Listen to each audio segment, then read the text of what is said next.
Olá, pessoal. Eu sou Marcelino Fernandes e estamos aqui para conversarmos uma hora, exatamente 3 módulos de 20 minutos sobre comunicação e oratória de alta performance.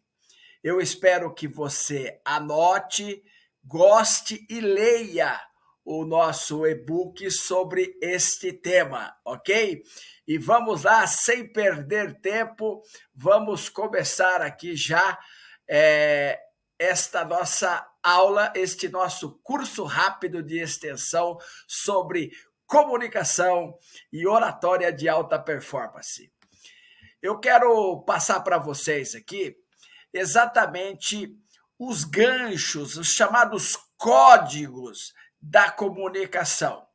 Porém, eu quero que você medite comigo, reflita comigo sobre uma frase, um pensamento de José Ortega y Gasset, que ele dizia o seguinte em espanhol, mas aqui já traduzido para você: todo o dizer é deficiente, diz menos do que quer, e todo dizer é exuberante, dá a entender mais do que se propõe. Então, note que aqui, esse jornalista, historiador, filósofo, ele coloca exatamente que muitas vezes o que nós falamos pode ser entendido de uma outra forma. Então, você já deve ter notado, às vezes, no seu dia a dia, no cotidiano, quando você fala algo para uma pessoa e a pessoa, às vezes, se ofende e você fala para ela essa frase que eu vou dizer agora, mas não foi isso que eu quis dizer. E a pessoa retruca dizendo: não, foi exatamente isso que você disse. Porque não está no conteúdo das palavras, e sim na forma, no jeito, na entonação, na fisiologia, ou seja, na sua expressão, na sua gesticulação, aquilo que você quis dizer, a mensagem chegou de forma equivocada. E a outra pessoa também pode ter ouvido aquilo que você queria dizer já com um filtro, porque ela pode não gostar de você, ter algum preconceito com você, ou simplesmente não gostar daquele tema. E aqui eu vou mostrar para você essa questão numa foto, ou melhor, num desenho, onde duas situações das pessoas se discutindo. No primeiro aí, você nota que a pessoa fala assim: olha, é 6. Aí o outro diz: não, é 9. E ambos estão certos, porque é da perspectiva que ele vê que ele está falando aquilo que vê. Então, ambos estão certos. E aí, isso serve para a vida. Na outra gravura, no outro desenho, aparece aí o indivíduo falando: olha, é 4. E o outro diz: não, são 3. E aí, obviamente, que vai estar aí uma confusão. E até esse desenho até é meio difícil de compreender, né? Porque é uma perspectiva de ilusão de ótica aí que aparece 4 para um e 3 para outro, porque são desenhos que dá este efeito, não é verdade? Mas o que eu quero dizer para você é que na vida, a nossa perspectiva, a nossa visão de mundo, as nossas experiências, tudo isso a gente carrega para analisar as coisas que nós vemos, ouvimos ou sentimos. Então, é lógico que se você, por exemplo, vou citar aqui 2 times de futebol paulistas, mas você pode fazer essa perspectiva aí com os seus times dos seus respectivos estados. Você tem aí o Corinthians e o Palmeiras. Então, se você vai para fazer uma peneira, que é aquele teste que o jovem jogador vai fazer para um time, ele vai para o Corinthians, ele não pode ir com a camisa verde, que é a camisa do outro time. Se você é gaúcho, vermelho lá no Grêmio, ou azul tricolor lá no Internacional, isso não vai dar certo. Isso vai causar o quê? Vai causar uma repulsa, porque as pessoas vão analisar com as suas crenças, com as suas regras, com as suas perspectivas de mundo. Isso é muito interessante. Inclusive, eu tenho agora sim, uma foto, né? Que quando você olha assim, deixa eu até mudar meu posicionamento aqui da, da minha foto para ficar no outro canto. Olha só que interessante. Você está ali, né? Vendo na primeira mão aqui uma arara, que na verdade não é uma arara, é uma modelo, né, que pousou, uma mulher que pousou aí, na realidade, por Johannes Stutter, que é um artista plástico, um pintor de pinturas corporais. E aí tem uma máxima da programação neurolinguística, quando envolve a questão da comunicação, que mapa não é território. Eu quero explicar isso para você, que mapa não é território. A questão mais profunda é que a realidade de um mapa num papel, né, ou mesmo no celular, não é aquela perspectiva que você tem na realidade. O mapa do Brasil não é o Brasil, é um mapa. Mesmo que você tire uma foto aérea hoje, daqui uma semana já não é mais aquilo que você viu. Porque, infelizmente, né, já teve árvore que foi cortada, já teve casas que foram pintadas, ruas que foram asfaltadas e por aí vai. Então, essa questão você tem que levar muito em consideração na hora de se comunicar. A empatia, né, de se colocar no lugar daquelas pessoas que estão ouvindo a sua palestra ou a sua fala, numa comunicação interpessoal entre duas pessoas, ou entre você e um auditório, uma sala de aula, ou você que é advogado, o magistrado, a outra parte, ou até o jurado, se for um tribunal do júri, é muito importante você levar isto em conta, levar essa questão da análise, onde as pessoas tendem a julgá-la, a julgar as questões com a sua perspectiva.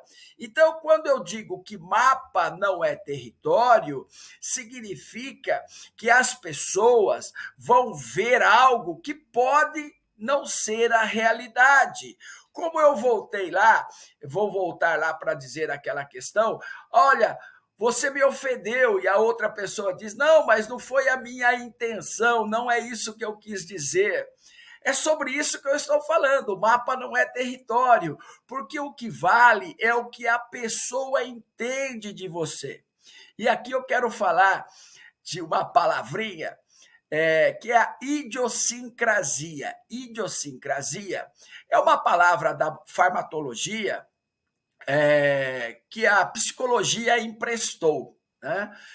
Que diz o seguinte, quando na questão da farmácia, eu pego um remédio, vou fazer um teste com o remédio, por isso que os remédios devem ser testados, os remédios devem ser feitos primeiro testes para depois serem aprovados. Por quê?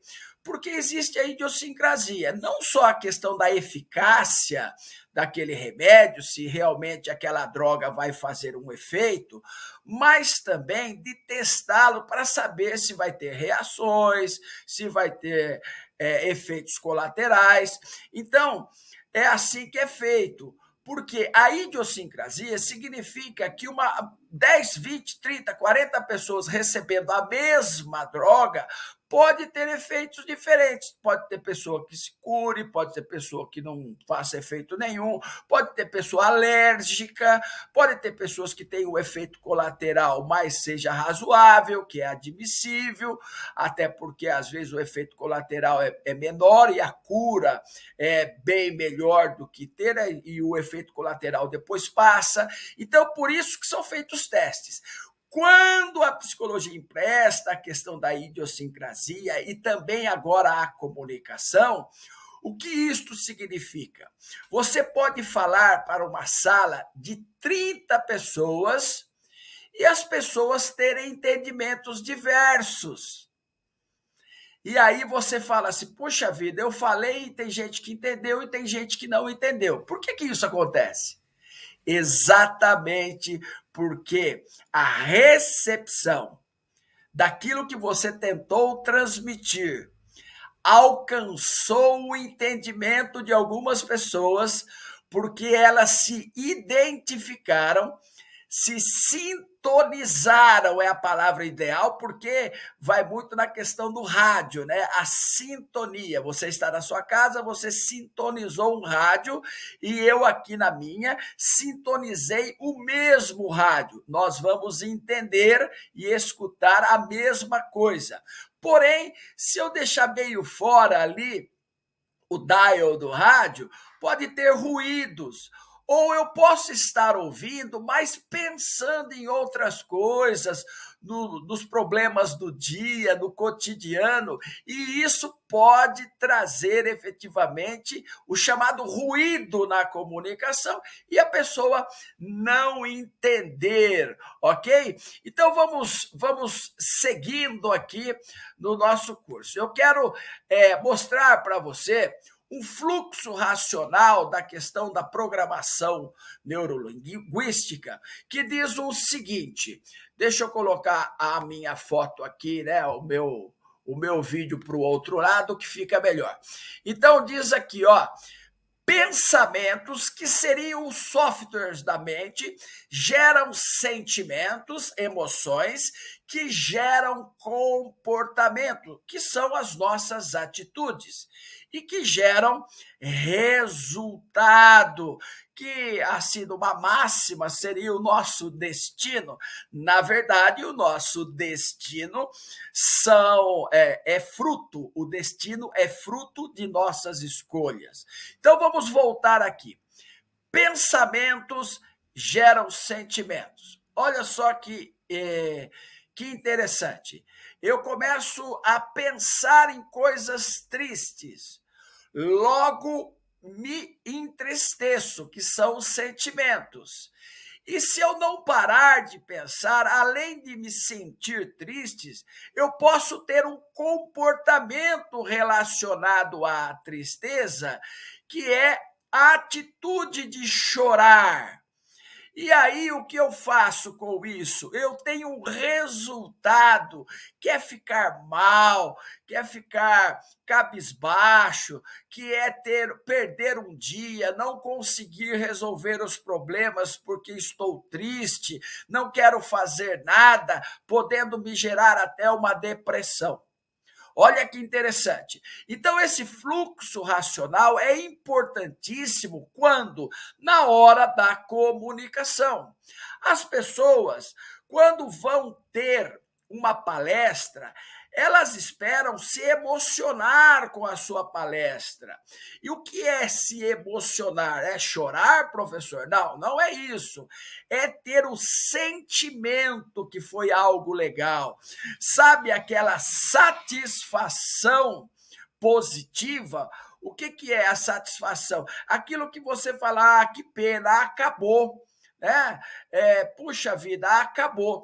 E você queria que tivesse mais. Então, isso é muito importante para que você entenda essa questão do fluxo racional aí relacionado à comunicação. E seguindo, vamos aqui falar como a gente pode alterar essa questão do nosso fluxo racional, né? Como alterar essa questão do software da mente? O nosso cérebro seria um hardware. As nossas crenças, muitas vezes, instaladas no subconsciente, e até mesmo, né, a gente consegue apagar. As nossas crenças são softwares. Então, quando você instala no computador um software e, sem querer, você acaba instalando um vírus, isso é o quê? Isso é prejudicial à sua máquina. Por isso, você precisa eliminar isso. E o que seria essa eliminação? A reprogramação e até mesmo a apagar esses softwares negativos, ou seja, essas crenças negativas que te bloqueiam para o sucesso. Então, nos estudos, e até, portanto, na vida familiar. E eu coloco aqui para você que é importante que você esteja o quê? Relaxado. Eu não entendi, professor, o que é estar relaxado. Estar relaxado é quando você vai dormir, por exemplo, que você já está sonolento, ou se você faz meditação, e eu oriento que você medite, independente da sua religião, que você tenha uma espiritualidade de meditação, você, ao sentir relaxado, você mentalize que você é um grande comunicador, que aquela entrevista de emprego você está falando bem, que você já está contratado naquela empresa, se existe um uniforme naquela empresa, se visualize naquele uniforme, para que a sua mente traga as emoções positivas em relação a isso, ok? Eu vou te dar um exemplo aqui que é importante para você entender na questão de finanças.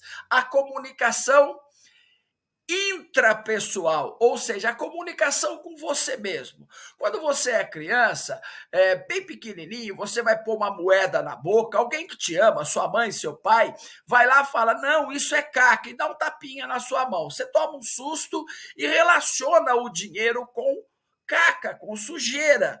E aí você está lá no piniquinho, saindo das fraldas, e sem querer você põe a mão lá na caca. E a mamãe fala, não, é caca, e bate na sua mão de novo, lava a sua mão, obviamente, cuidando de você, porque é uma pessoa que te ama, porém, você agora associou o cocô, a caca, ao dinheiro. E isso vai ficar o quê? Na sua mente.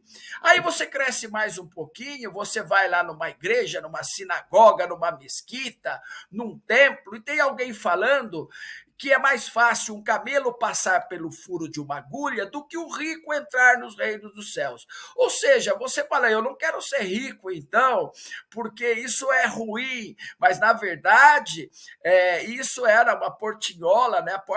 O fundo de agulha era uma portinhola em Jerusalém, que os camelos, ao final da tarde, tinham que tirar as suas mercadorias e passar ali de joelho para que o tratador lhe desse água. Então, na verdade, o que as escrituras querem dizer é que você só vai para o céu e não leva nada, vai de joelho, humildade. É isso que queria ser falado. E não que é proibido ser rico, até porque o rei Salomão foi um homem rico e sábio, Abraão foi muito rico, Jacó foi muito rico. Então, a riqueza é bênção e não maldição, ok? Então, mas você cresce com aquilo que é ruim. E aí você acaba o quê? Você fica lá fazendo coisas para você não ser aquilo que atrai dinheiro, o seu subconsciente começa a te boicotar, sabe? Ele começa a te afastar das coisas de prosperidade. Você acha sempre que aquilo que é ruim, que aquilo não é bom. E isso é importante que você entenda, ok? É muito importante isso, você entender essa questão do boicote mesmo da sua mente. E aí eu quero trazer trazer para a questão da comunicação. Se você é uma pessoa, uma criança, que os pais falavam, fica quieto, não fala quando tiver adulto falando, ou quando você foi na escola lá com 7 anos de idade, você estava lá e os amiguinhos começaram a tirar sarro de você. Aí você começa a ter vergonha e medo de falar. Você não consegue desenvolver isso. Isso é muito triste. E eu vou começar a ensinar você a vencer isso no próximo módulo, quando eu vou falar exatamente de vencendo o medo. Coragem não é ausência de medo, e sim o seu controle. Coragem é firmeza de espírito para enfrentar a situação emocionalmente ou moralmente difícil. Até o próximo bloco. Valeu!